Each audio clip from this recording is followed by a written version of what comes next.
ya vieron. Así que punto para ustedes porque todo esto seguramente les suene conocido. Bueno, voy a seguir compartiendo. A ver, esperen un segundo y seguimos adelante. Voy a terminar de explicar un poquito de la teoría, después voy a tomar asistencia y vamos a hacer la práctica.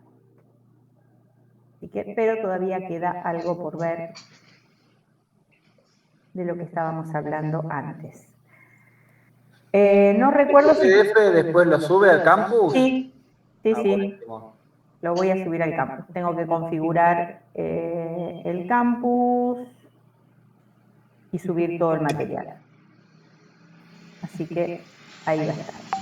Bueno, a ver por dónde íbamos. No sé si llegamos a... Les expliqué, ¿no? Bien cómo funciona entonces el compilador, la diferencia entre compilador y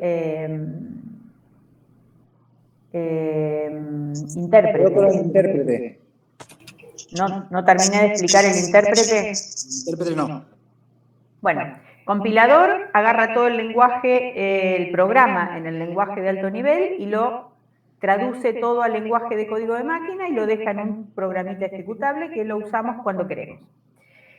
El intérprete, no, lo que hace es, en el momento que uno quiere ejecutar un programa que requiere intérprete, el programa en el momento que se está ejecutando, cada una de las líneas de programación pasan por el intérprete, se traduce a código de máquina y se ejecuta. La próxima línea de código del programa pasa por el intérprete, se traduce y se ejecuta. Así, en el momento, se va interpretando en el momento. ¿Se terminó de ejecutar el programa? Perfecto.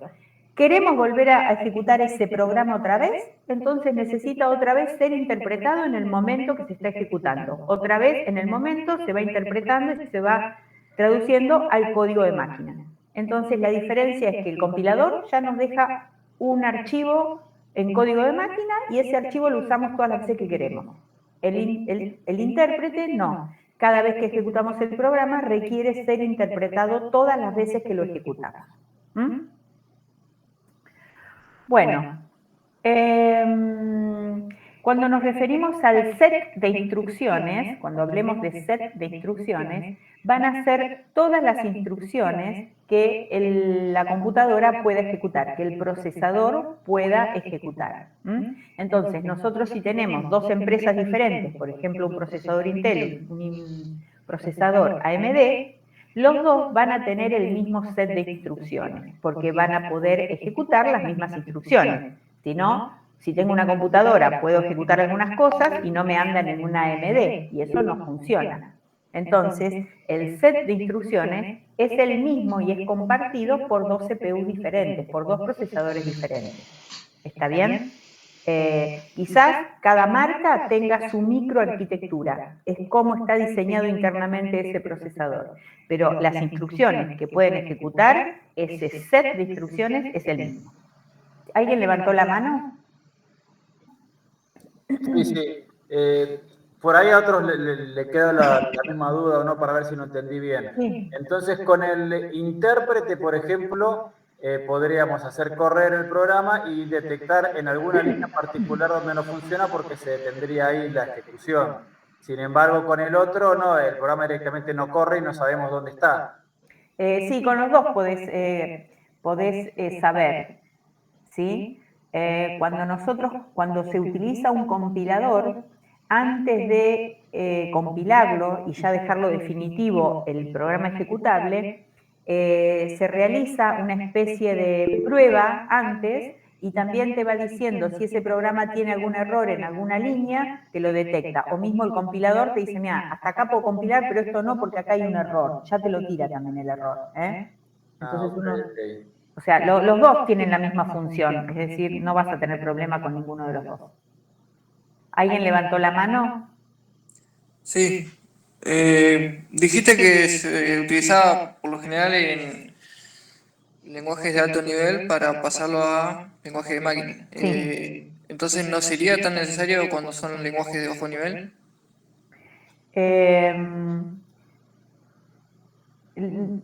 Lenguajes de bajo nivel también requieren alguna algún intérprete, ¿sí? También requieren. Lenguaje de bajo nivel es código de máquina, que entiende la máquina. Nosotros no programamos en código de máquinas, en ceros y unos. Así que todo lenguaje requiere de algún pasaje a código de máquina directo. ¿Está bien? Por más que sea un lenguaje más de bajo nivel. ¿Se entiende? Bueno, normalmente, por ejemplo, los sistemas operativos pueden estar programados en lenguaje C, y el lenguaje C finalmente es un lenguaje, no es un lenguaje, es un lenguaje que nos permite programar código de base, software de base, pero también requiere de llevarlo al código de máquina para ser ejecutado. Bueno, acá vamos a empezar, miren, si los aburrí y los cansé en la primera parte de la clase, ahora tenemos que ver un poquito de historia. Cuando me refiero a un poquito de historia, es un poquito de historia. Les voy a contar algunos antecedentes históricos. ¿Por qué? Porque si estamos en esta materia, nosotros necesitamos conocer cómo es que ahora, en la actualidad, cada uno de nosotros tiene la posibilidad de estar trabajando en una computadora, estar pensando en programar utilizando los recursos que nos ofrece la computadora, pero las computadoras que tenemos en la actualidad no nacieron de un repollo, tienen toda una evolución, todos antecedentes, cómo fue que fueron surgiendo. Entonces, conocer un poquito todo este historial hace a poder valorar lo que tenemos hoy en día. Entonces, las computadoras nacieron por la necesidad del hombre de querer tener una herramienta que lo ayude con los cálculos. Siempre pensando en cálculos matemáticos, cálculos aritméticos. Lo primero que se desarrolló hace muchísimos años fue el ábaco. El ábaco era un aparatito así, una herramienta de este tipo, deslizaban unas fichitas y podían realizar con eso sumas y restas. Después hubo una versión más moderna, esta que está acá, con cuentas de colores, que parece más un juguete infantil, pero bueno, con esto se realizan sumas, restas, multiplicaciones, y fue lo más parecido, lo primero que el hombre intentó crear. Después, más adelante, Da Vinci y Pascal crearon distintas calculadoras, todas estas fueron calculadoras, tratando de siempre ayudarse con los cálculos. Estas ya eran más avanzadas porque eran mecánicas, tenían engranajes, rueditas. Después apareció una calculadora universal, que fue la que generó, se llamó calculadora universal o rueda de escalada de Leibniz. Bueno, todas estas realizaban más operaciones. Bueno, en fin. En algún momento, por el año 1800, aparecieron las tarjetas perforadas, que fueron muy utilizadas por la computación. Ya no se usan, pero fueron muy utilizadas. Estas tarjetas perforadas fueron introducidas por Jacquard, que tenía una fábrica de tejidos. Y usted va a decir, profe, pero me está hablando de una fábrica de tejidos, estamos hablando de computación. Bueno, pero estos fueron los orígenes. Los telares, para hacer distintos diseños, distintos motivos en el tejido, requería que las máquinas telares muevan distintas piezas mecánicas para generar un diseño diferente. Y a Jacquard se le ocurrió introducir ese diseño a través de tarjetas perforadas, que eran unos cartones, así tipo unas cartulinas, con agujeritos. Entonces, el telar se movía directamente interpretando esos agujeritos en estas tarjetas perforadas. Aunque no lo crean, estas tarjetas perforadas son consideradas la primera vez que se automatizó un proceso. Se hizo automático y permitió la codificación de información, es decir, que ingrese información a través de estas tarjetas y que salga como resultado el tejido con el diseño en estas tarjetas. Y también es considerado como la primera vez que se programa para una máquina a través de instrucciones con tarjetas perforadas. Entonces acá, si decía ceros y unos, el tejido iba saliendo con el diseño que estaba en estas tarjetas. Y ahora van a ver cómo relacionamos esas tarjetas perforadas a las computadoras. Por esos años apareció Charles Babbage, que primero tuvo un prototipo de máquinas de diferencia. Fíjense que las máquinas tenían siempre Estas formas, fíjense las fotos que están ahí, eran muy grandes, llenas de mecanismos. Bueno, todavía eran totalmente mecánicas, no tenían partes eléctricas estas. Y finalmente Charles Babbage creó la máquina analítica. La máquina analítica fue una calculadora polivalente. Y entonces, miren cómo funcionaba, porque fue uno de los primeros prototipos muy parecidos a las computadoras modernas, porque Charles Babbage en esta computadora incluyó una unidad de control, y nosotros hablamos de la unidad de control, tenía mecanismos de entrada y de salida, tenía un lugar de memoria y tenía una unidad aritmético-lógica que era la que realizaba los cálculos. Recuerden que todas estas máquinas hasta esta época solo se ocupaban en realizar cálculos.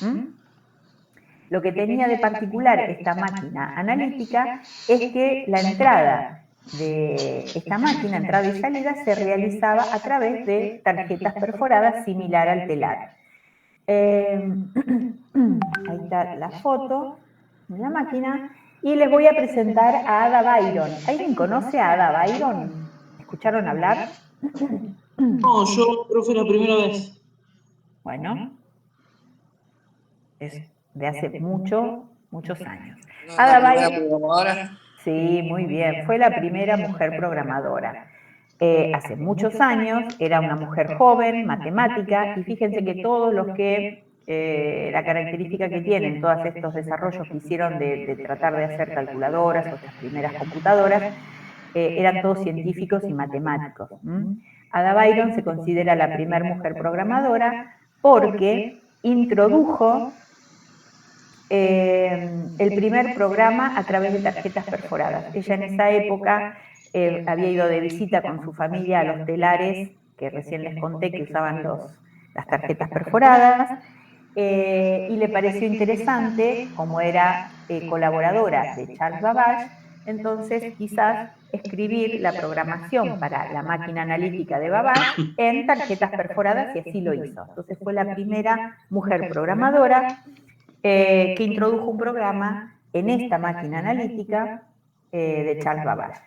Bueno, acá surgieron distintos tipos de computadoras, siempre tratando de hacer cálculos. Estas ya fueron de tipo más electrónicas, hasta que surgió la computadora Mark I, así se llama. Esta fue creada en la Universidad de Harvard con colaboración de IBM. Y acá en estos años ya aparece IBM como una empresa relacionada a las computadoras que hasta el día de hoy todavía existe. Si bien no está furor IBM, tuvo su época de auge, una empresa muy importante. Esta máquina ya era una máquina eléctrica, automática, realizaba muchos cálculos, pero miren qué enorme que era esta máquina. Y luego surgió la ENIAC. La diferencia con esta ENIAC de las anteriores que hablamos hasta ahora, que las anteriores fueron todas desarrolladas con fines investigativos, científicos, para probar, pero la ENIAC fue la primera computadora que fue encargada especialmente que se fabrique con un fin, para resolver cálculos. ¿Quién la encargó? Estados Unidos. En la Segunda Guerra Mundial quiso tener una computadora que le permita calcular las tablas de trayectoria del ejército. Si yo les muestro la foto de esta computadora, ¿quién me puede decir dónde ve que está el monitor, dónde están los teclados? A ver. No, eso no tiene, me parece. No tiene. Pero era todo análogo. Claro, Aparentemente parece los cables como las centrales telefónicas que se iban comunicando de un lado a otro, ¿no? Claro, no había. Esto que parece acá no es un monitor, ¿sí? Es un display de alguna cuestión electrónica, pero no eléctrica, pero no tenían ni monitores, ni teclados, ¿sí? Esto que está por acá al costado lleno de lámparas era la memoria, y acá estaba toda la parte de proceso. Por señales eléctricas. Exactamente, no existían los programas acá, no existían los lenguajes de programación. Entonces me dicen, bueno, profe, pero ¿cómo se programaba si esto era una computadora? Bueno, se programaba todo el lenguaje de máquina, y ese lenguaje de máquina lo programaban a través de estos cables, ven que van de acá arriba a acá, del tablero de arriba a los tableros de abajo, ven que van cables ahí. Bueno, enchufando y desenchufando en distintos lugares, armaban la programación. Por supuesto que esta máquina era utilizada solamente por científicos que conocían esta máquina, y cada vez que querían cambiar el programa, tenían que cambiar todo ese cableado para generar un nuevo programa. Eso llevaba días enteros y semanas a veces. Así que miren qué diferentes eran estas máquinas de esta Bastante época. complejo, ¿no? No te escuché. Bastante complejo, digo. Sí, bastante complejo.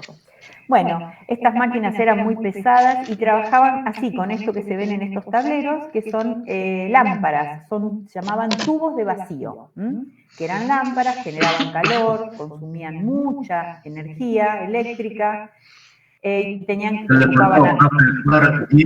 sí, estaban compuestas fabricadas con muchos tubos de vacío, que son unas lámparas, ahora después van a ver una foto, unas lamparitas que generaban mucho calor. Entonces estaban en habitaciones refrigeradas y consumían mucha energía, ¿sí?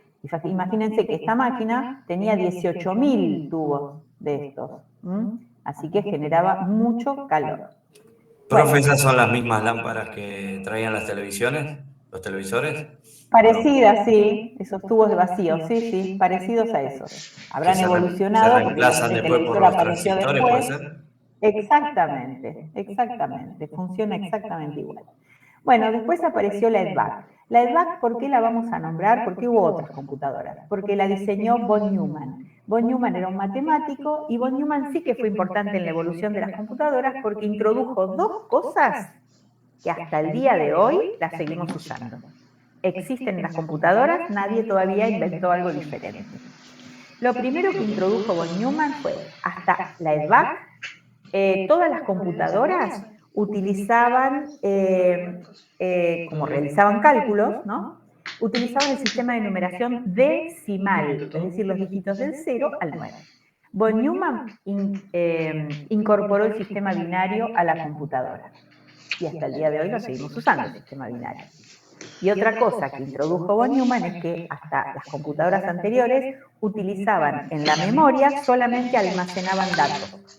Y von Neumann modificó eso y introdujo que en la memoria se almacenen el programa y los datos. Y eso todavía lo seguimos usando hasta el día de hoy. Ahí hay fotos de la máquina. Bueno, ¿alguien sabe quién es Clementina? Quizás sí, ¿no? ¿Conocen a Clementina, que fue la primera computadora que hubo en la Argentina? ¿Escucharon hablar de ella alguna vez? No, No, profe. Bueno, Clementina fue la primera computadora que existió en la Argentina. No era argentina, se trajo en barco desde Europa y se instaló en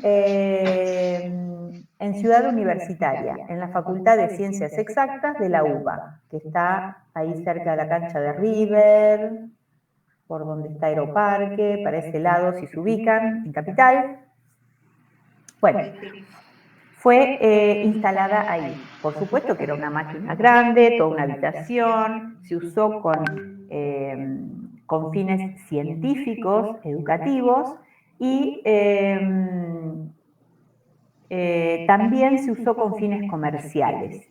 Por ejemplo, se aprovechó esta gran computadora para procesar datos de empresas grandes argentinas. Una de ellas, por ejemplo, YPF. Procesaba todos sus datos aprovechando esta computadora. Bueno, esta computadora se utilizó durante varios años en ciencias exactas, hasta que lamentablemente después, con el golpe militar, los científicos emigraron y no quedaron científicos en ciencias exactas ahí. Entonces, Clementina quedó en desuso. Cuando se restableció el sistema, los científicos volvieron esta máquina ya estaba en desuso, había quedado obsoleta, así que no se pudo volver a utilizar. De todos modos, ahí en Ciencias Exactas después instalaron una nueva computadora, porque ya habían pasado varios años, que también todavía seguía siendo una máquina grande, ocupaba toda una habitación, refrigerada, eran así este tipo, pero ya había evolucionado, ya había monitores, había teclados, entonces, bueno, fue una máquina más moderna, se llamó VAX 11. Y yo tuve la oportunidad de, cuando estudiaba, utilizar esa VAX 11 porque estudié ahí en Ciencias Exactas y utilicé una de estas máquinas grandes. En ese momento no había PC, no había internet, no había nada, así que lo único que teníamos para estudiar computación era esa máquina. Bueno, ahí les presenté esto y ahora vamos a ver un poquito las generaciones. ¿Alguna pregunta hasta acá?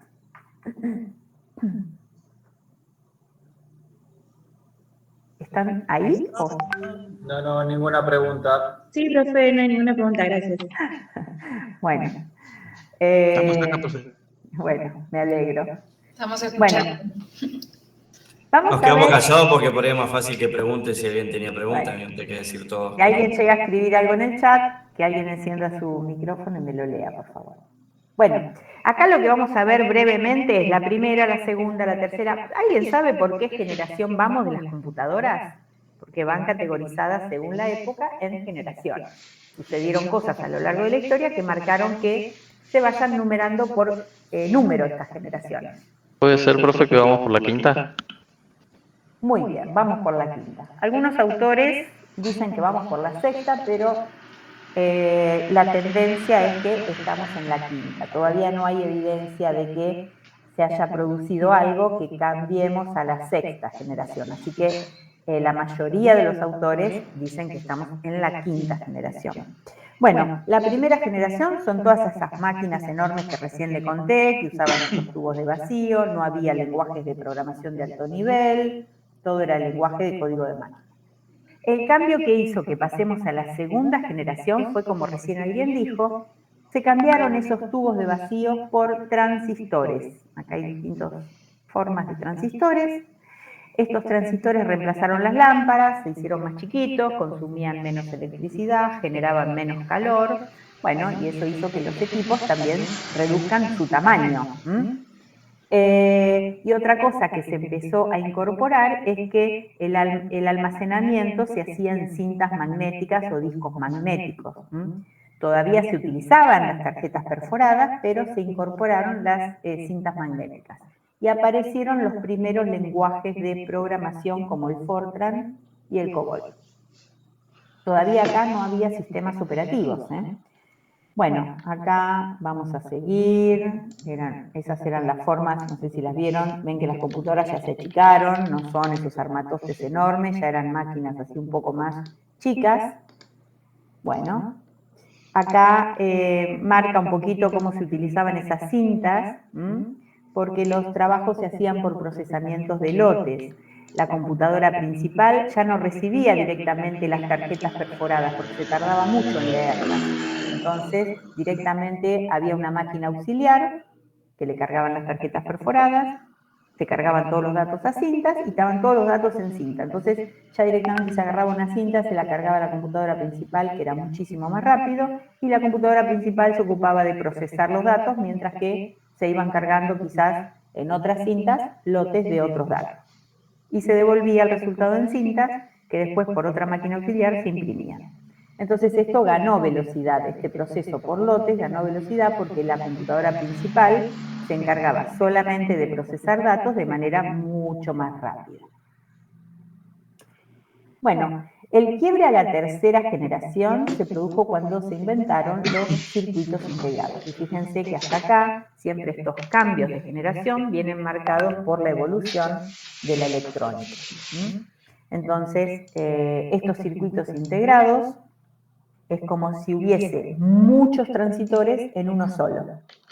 Entonces esto se hizo mucho más chiquito, más barato, permitió otra vez que los tamaños de las computadoras se vayan achicando, que los costos sean menores, y de estos circuitos integrados había de dos tipos en esa época, los SSI o los MSI, de pequeña escala de integración o de de pequeña o de mediana escala de integración.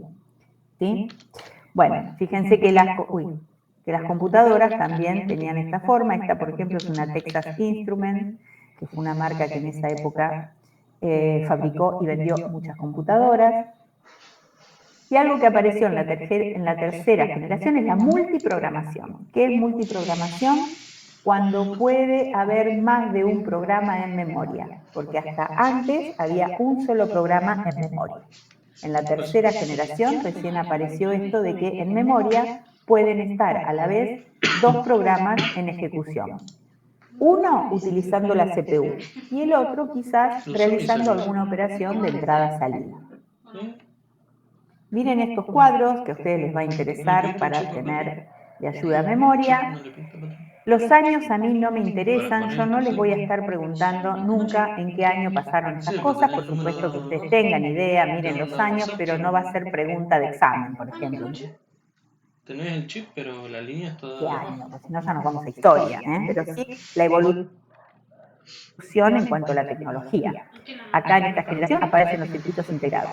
Se hicieron más chicos, más rápidos, más eficientes, menos calor. Bueno, y después apareció, como importante, la multiprogramación. ¿Está bien? Siempre estas computadoras todavía seguían realizando solamente cálculos matemáticos. Acá no había nada de diseño, no había planilla, no había procesadores de texto. Todos eran programas que lo único que hacían eran ayudar con cálculos matemáticos. Bueno, esto ya lo vimos. Bueno, multiprocesamiento ya lo vimos. Otra cosa que apareció en la tercera generación es el teleproceso, es decir, empezaron a existir las terminales remotas que no estaban en la propia computadora, sino que a distancia se podían cargar datos a la computadora principal.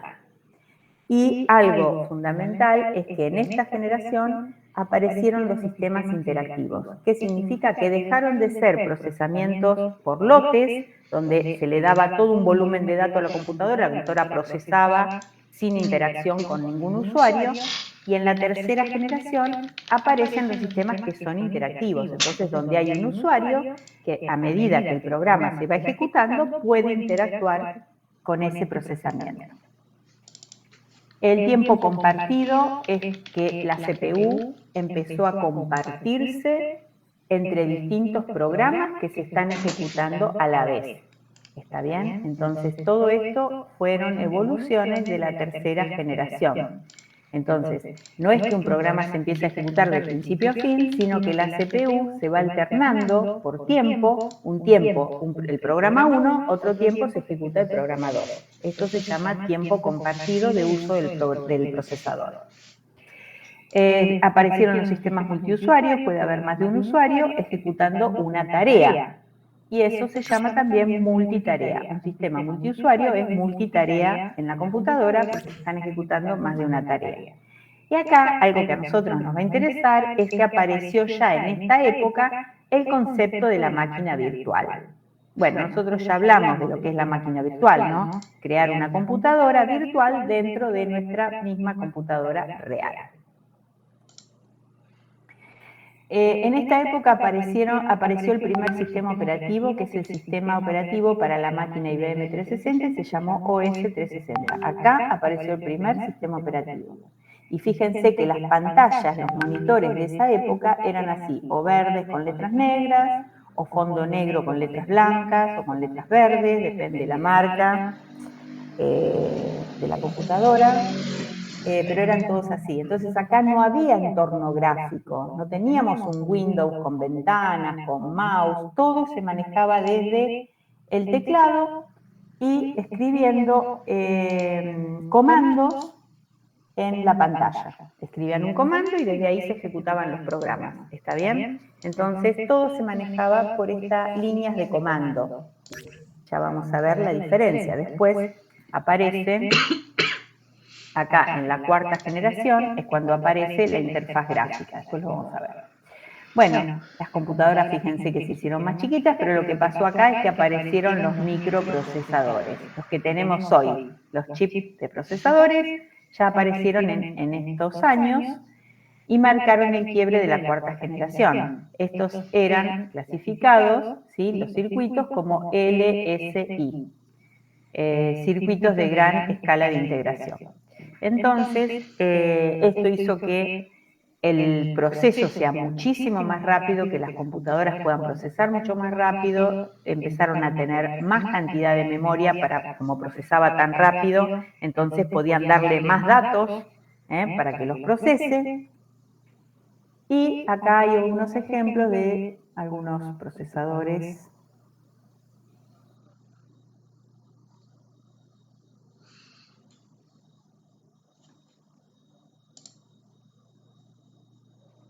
De generación.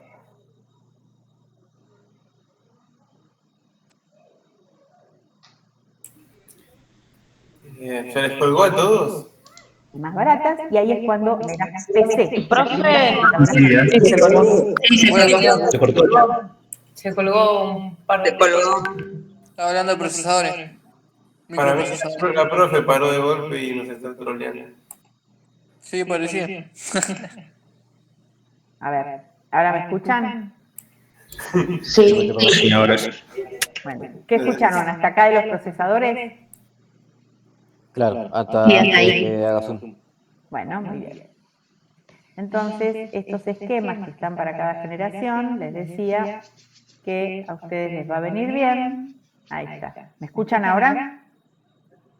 Sí, profe. Sí, Bueno, profe. lo que les decía que, acompañado de que aparecieron los microprocesadores, las computadoras se hicieron más baratas, más chiquitas, y aparecieron las primeras, recién acá aparecen las primeras PC, computadoras personales, es decir, cada persona podía tener su computadora en su casa, o un pequeño comercio podía tener computadoras, una oficina, es decir, se hicieron más accesibles. Y realmente se hicieron más accesibles porque las ventas de computadoras que venían hasta antes que aparezca en la PC, acá hicieron una venta exponencial en cantidad de computadoras. ¿Alguien tiene micrófono abierto, me parece? Bueno. Se trabó de vuelta. Sí. No se trabó, la profe nos está jodiendo. La clase No, sí, está trabado. Está trabado. Está trabado. No se está jodiendo. No, te van a llamar en internet. Es una cámara oculta. Si hace otro link, capaz que dejaría de pasar o es el internet. Que ponga el reloj en el fondo.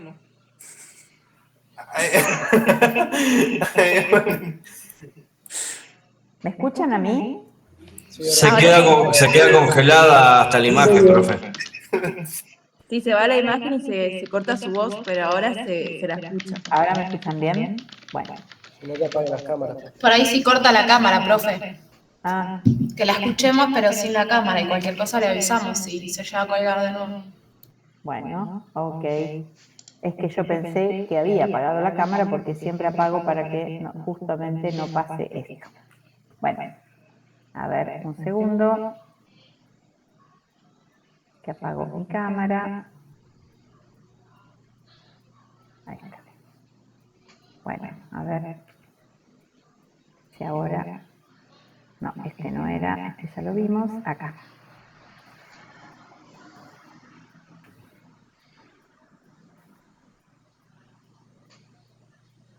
Bueno, cuarta generación, acá, aparecieron las PC, ¿me escuchan ahora? Sí, profe. Ahora sí, profe. Bueno, acá aparecieron las primeras PC y los sistemas operativos empezaron a tener interfaz gráfica. ¿Interfaz gráfica qué es? Que podemos utilizar ventanas, el Windows que conocemos, ¿sí? También hubo otros sistemas operativos que empezaron antes que el Windows con la interfaz gráfica, ya sistemas operativos vamos a ver la clase que viene. Y las empresas que en ese momento fabricaban y vendían muchas computadoras son estas que están acá, IBM, Apple, Macintosh. Bueno, Esto es simplemente un resumen para que ustedes tengan. Algo que apareció en esta cuarta generación con la fabricación de las PCs fueron las hojas de cálculo y los procesadores de texto. Recién acá, en esta época, empezaron a aparecer estas aplicaciones. Y esto fue revolucionario porque entonces en todas las oficinas podían llevar todas las tareas administrativas y se informatizó todo el trabajo de oficinas.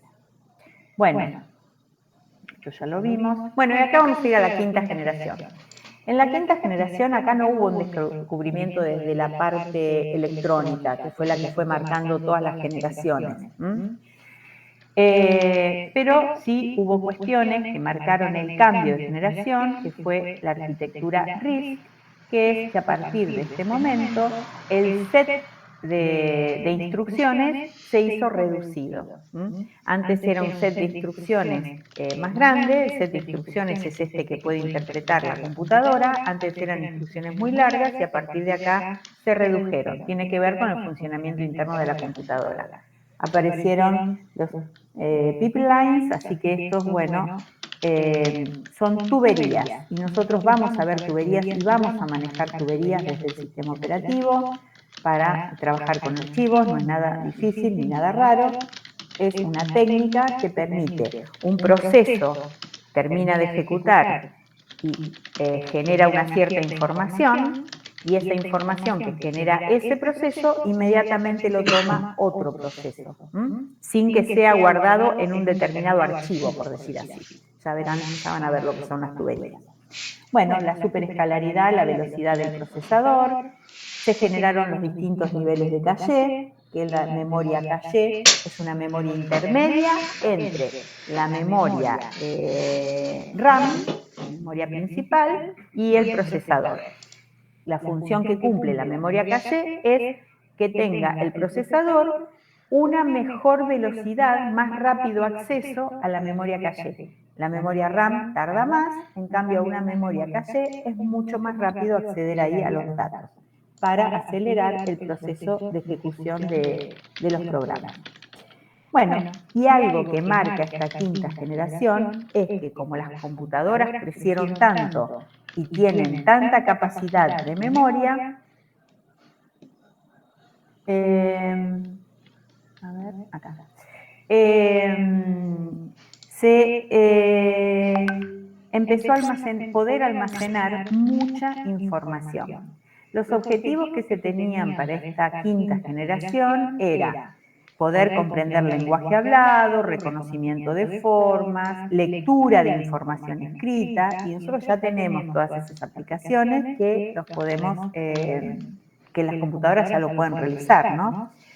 Y vamos a ir acá, todo este volumen de datos que se generó, por supuesto, alimenta a todo lo que es la inteligencia artificial. Y la inteligencia artificial está actualmente alrededor nuestro, en de distintas maneras. Para los que tienen la suerte de tener electrodomésticos inteligentes, yo no tengo ninguno, no tengo ninguna aspiradora inteligente, ningún artículo de este tipo, pero podemos tener desde el celular, manejar alguna aplicación que tengamos en casa, algún reloj inteligente, también hay maquinarias agrícolas que se manejan con inteligencia artificial o grandes robots que se utilizan en la industria, sobre todo, por ejemplo, en la industria automotriz. Ya después vamos a ver alguna cuestión. Bueno, y esto generó la ingeniería del conocimiento. Ingeniería del conocimiento es poder manejar una gran cantidad de datos en la computadora. Y les voy a presentar a IBM Watson. ¿Escucharon hablar de esta máquina? No, profe. No, de la máquina no, la compañía sí. La compañía IBM sí, la nombré desde el principio, ¿no? Una de las primeras. Bueno, todavía está acá, si bien no es una de las empresas que actualmente vende muchas computadoras, todavía está y sigue, por supuesto, en desarrollo, siempre. Bueno, si yo esta foto la pusiese en blanco y negro, ¿no? Le saco color, le saco todo, lo pongo en blanco y negro. Fíjense, es enorme, tiene grandes módulos, hay gente parada por acá, mucho cablerío. Yo la pongo en blanco y negro, después de haberles contado toda la historia, y les pregunto, ¿esta foto de esta computadora a qué generación pertenece? ¿Qué me dirían? Y parece de la segunda, primera, segunda generación. Segunda. Sí, exacto. O de la primera o de la segunda, ¿no? Estas máquinas grandes, enormes. O parece una Bueno. computadora cuántica. Bueno. Estaba por decir eso. Bueno, entonces, por supuesto que esta máquina es una máquina que desarrolló IBM y que tiene, por supuesto, fines científicos, de desarrollo. Y fíjense cómo es, ¿no? El ciclo de todo en la vida. Al final veníamos de unos equipos enormes que necesitaban refrigeración, mucho cableado. Se fueron achicando, fue evolucionando y de pronto volvemos a tener máquinas así, computadoras enormes en una habitación, fíjense el techo refrigerado. Bueno, entonces veremos cómo evoluciona todo esto, ¿no?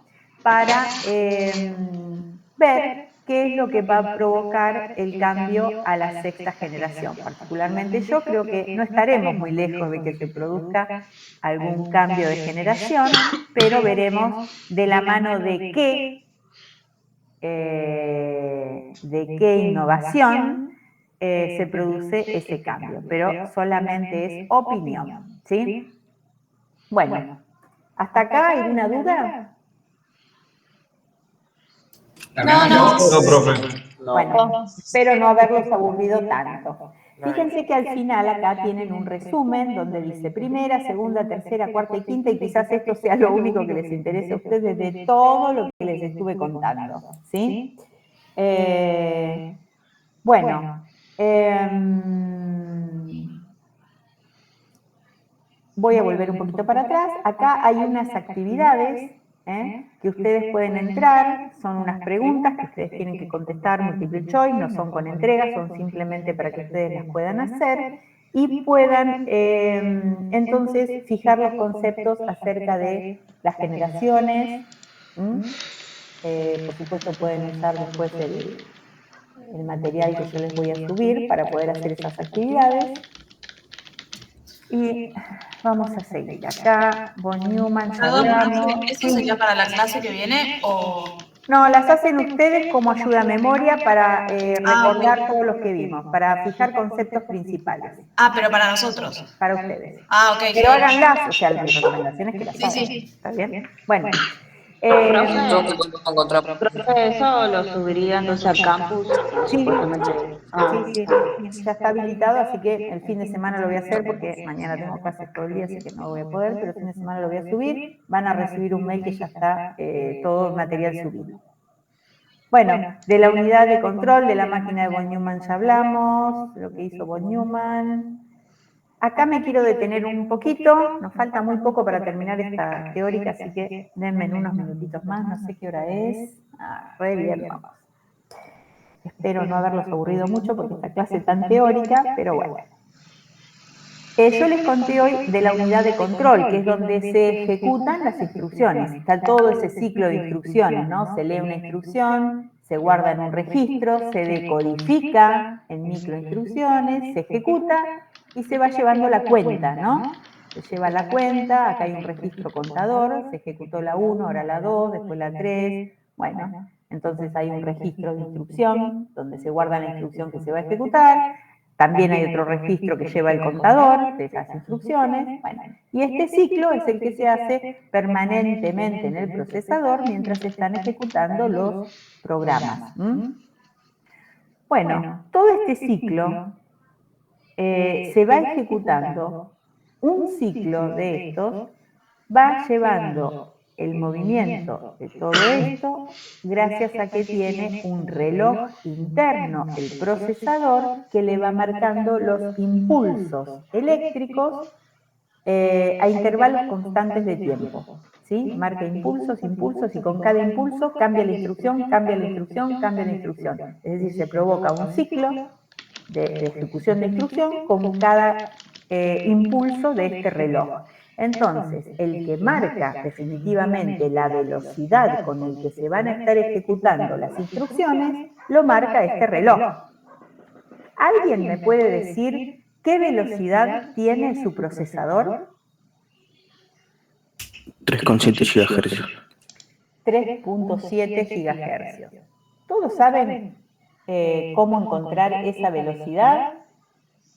Muchos No. Bueno, No. hoy vamos a ver si nos fijamos. Nos fijamos a qué velocidad trabaja nuestra computadora. Bueno, quedó claro entonces que tiene ese relojito. Vamos a seguir acá y les voy a mostrar entonces, ahora, a ver un segundo, vamos a ir a ver un poquito el procesador. Bueno, la frecuencia del procesador. Fíjense, acá hay una foto de cómo es ese relojito. Ese relojito es una pieza de cuarzo, un piezoeléctrico que va marcando, funciona con electricidad por supuesto, y va marcando los impulsos. Lo hace muy rápido. Entonces, las velocidades de los procesadores antes se medían en megahercios, ahora se miden en gigahercios, porque cada vez se ponen más rápidos. ¿Qué significa un gigahercios? La velocidad se mide en gigahercios. ¿Y qué significa un gigahercios? Significa 1.000 millones de ciclos por segundo. O sea que esa es la velocidad, la cantidad de ciclos que realiza el procesador en un segundo. Un gigahercio es 1.000 millones de instrucciones por segundo. ¿Alguien me dijo que su procesador era de 3.7? ¿Cuánto me dijiste?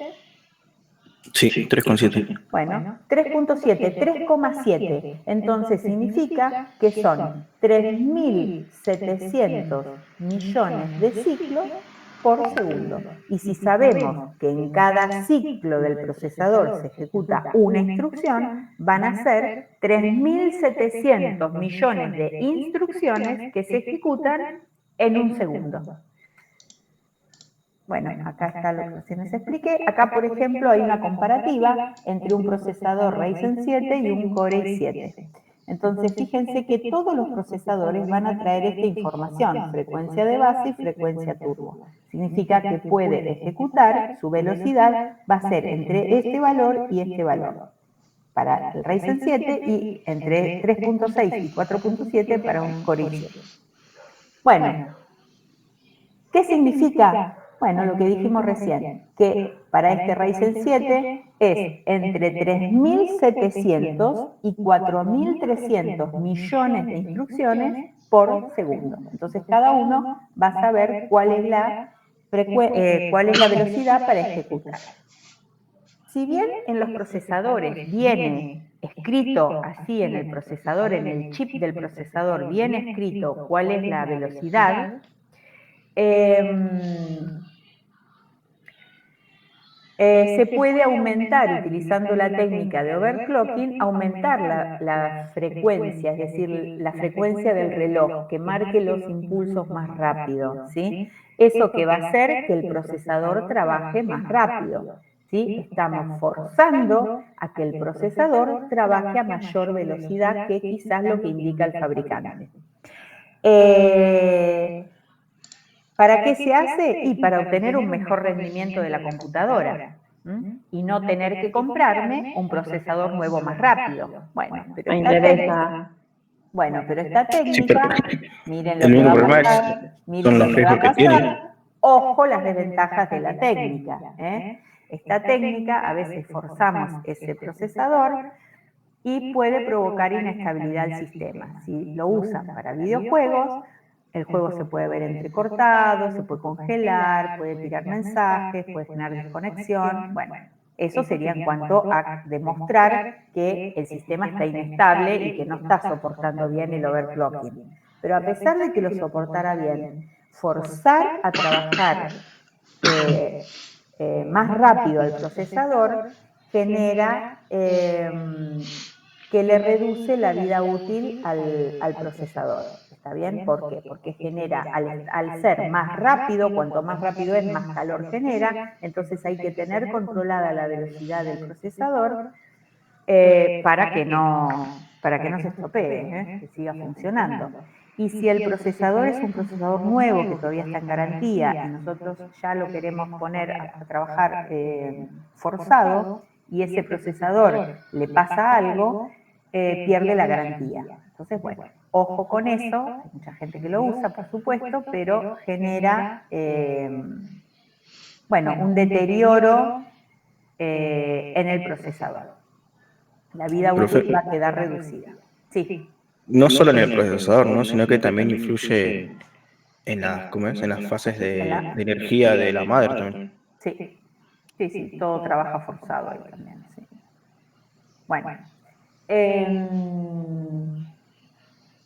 Bueno, hasta acá les quiero mostrar algo más. Acá. Esto ya lo vi. Esperen un poquito. Voy a abrir otro. Ay, profe, perdón, me hago una pregunta re tonta, pero ¿tomó lista? No lo recuerdo. No tomé lista. Ya Digo, pará, porque... No tomé lista todavía. No tomé porque quedan lista. 5 minutos, 4. Pero tenemos 1 hora más. ¿O no? Hasta las 10. Sí, tenés razón. Sí, eso hasta las 10. Eso está a las 10. Bueno, ahora lo que les voy a pedir es que cada uno de ustedes mire en su computadora esto que les estoy mostrando acá. Que puedan ingresar al administrador de tareas. ¿Cómo se ingresa al administrador de tareas de Windows? ¿Alguien sabe? ¿Lo quiere compartir? Clic derecho en la barra y... Yo tengo Control Shift Escape. Control Shift Escape, muy bien. Si no, apretan Control Alt Suprimir, desaparece una ventana. Hay muchas formas de entrar, ¿sí? Miren, a ver, Control Alt Sub. ¿Ustedes están viendo mi ventana? No, esa parte no se ve. Bueno, ahora dentro cuando hacen eso, aparece ahí el administrador de tareas. Y a ver si lo puedo compartir. Ahora sí. Aparece el administrador de tareas. Les tiene que aparecer esta ventanita, que se llama administrador de tareas. Van a ir a la parte de rendimiento. Y acá tenemos rendimiento de la CPU, de la memoria, de los discos, de Wi-Fi, de todo. Vamos a quedarnos acá en CPU porque estábamos hablando de CPU. Entonces, acá, fíjense, miren, acá dice la velocidad de base. La mía es una computadora viejita, pero cumple la función que tiene que cumplir. A mí me sirve, la utilizo, está perfecta, hasta la puedo virtualizar. Así que, perfecto. Pero tengo esta velocidad acá. Después están los núcleos, no hablamos de los núcleos, así que esto lo voy a pasar por alto por ahora. Y fíjense que acá abajo dice virtualización. ¿Todos pudieron entrar ahí? Sí, profe. Bueno, Sí. Al lado de virtualización, acá dice habilitado. Sí. ¿Alguien tiene deshabilitado? Yo, profe. Yo también, profe, lo tengo deshabilitado. Yo todavía no pude entrar. ¿Cómo era? Control A mí me Shift. parece diferente, profe. Control Shift Escape. Sí, así entré, pero me aparece otra cosa en el administrador de tareas. Hay una flechita que va para abajo, si le haces clic a la flechita, tal vez te aparecen todas estas opciones, Lau. No Si sé no, por qué. bueno, espera. Si Profe, no, ¿me puede decir de nuevo cómo? Si no, toquen Control Alt Sub. Control Alt Sub. Sueltan. Les va a aparecer una pantalla y ahí aparece una listita. La última es administrador de tareas. Profe, yo tengo Linux. Profe, también en Windows puede aparecer, en lugar de que aparezca arriba, lo que dice rendimientos, aparece al costado, digamos. Bueno, lo mismo, pero tienen que ver la misma información. Y los que tienen Linux, tenés que ir... Ay, no me acuerdo. Profe, la llamada se termina en 1 minuto. Bueno, traten todos de ingresar acá y ahora nos fijamos cómo haces para mirar en Linux esto, que no recuerdo, porque no tengo Linux. En Windows, sino que pongan en el buscador administrador de tareas y Aparece. Bueno. A ver, el que tiene Linux, Sí, vaya yo lo- googleando. Ahí está. ¿Está bien? Bueno. Yo voy a cerrar acá. Cierro mi administrador de tareas. Y si se termina la llamada, nos volvemos a conectar, enseguida, por favor. Voy a venir acá, detener. Ya se termina. Bueno.